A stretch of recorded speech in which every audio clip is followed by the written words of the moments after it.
Hi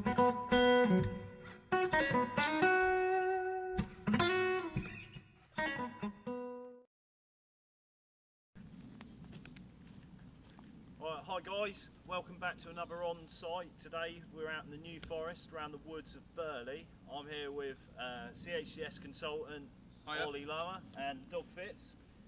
And Ollie, if you want to just tell us quickly what we're actually doing out on site today. Okay, well we've been contracted by the Forestry Commission to carry out a roadside survey around Biston Close. So we're going to be looking at all of the trees. The demographic of the tree here is a very ageing tree stock.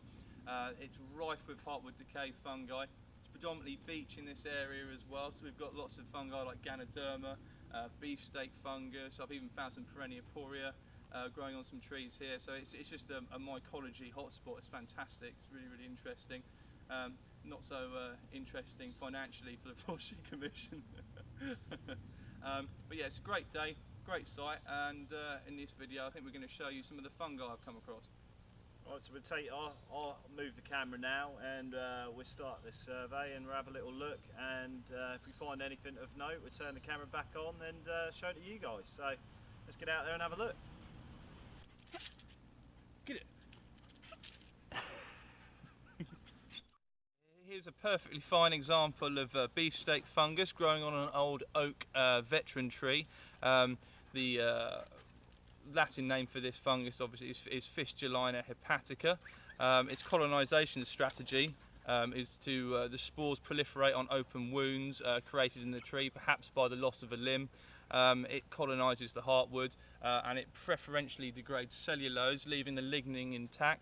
This creates an intensive brown rot, which can be controlled with careful management. It's a relatively slow degrading fungus, so immediate felling or knee-jerk reactions need to be sort of avoided. With careful assessment, trees colonised by this fungus can be retained for many years, and this is a particularly fine example. I've actually cut it on this side so you can see the profile of the fungus in some detail. The spore surface is clearly defined with the dropper tubes below and the flesh of the actual fruiting body above. So this is, yeah, a fine example of Fistulina.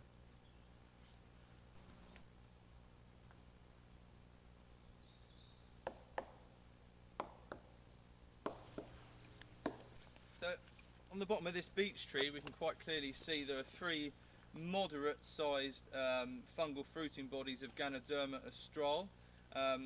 This differs only slightly from Ganoderma applanatum, or northern bracket.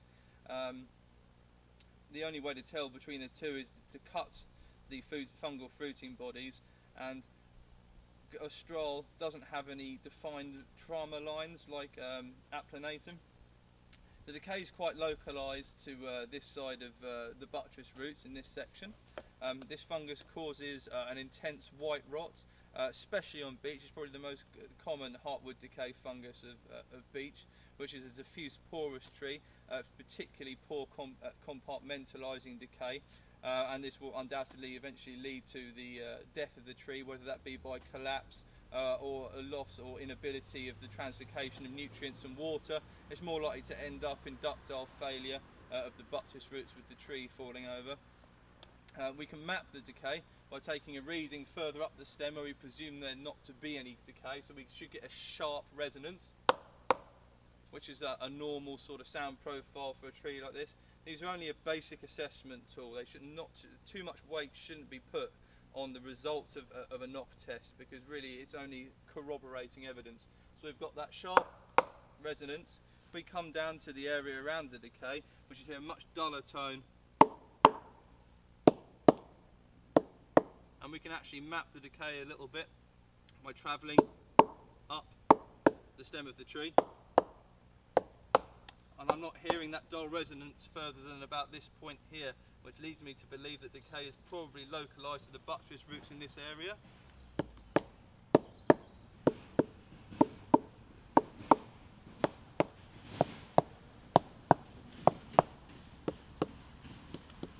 Yeah, I'm of the conclusion that it's relatively localised to this area. I've knocked the rest of the tree around the other side, and I'm getting good resonance.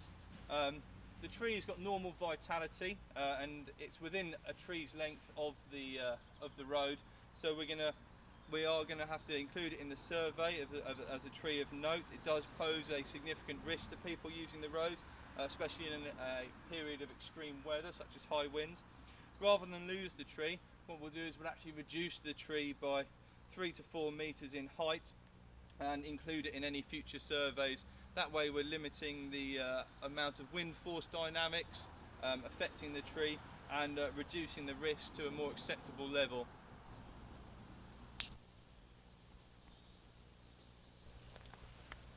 Here are some relatively fresh, well actually not that fresh, fruiting bodies of giant polypore or Myriphalus giganteus, clearly affecting the root system of this beech tree.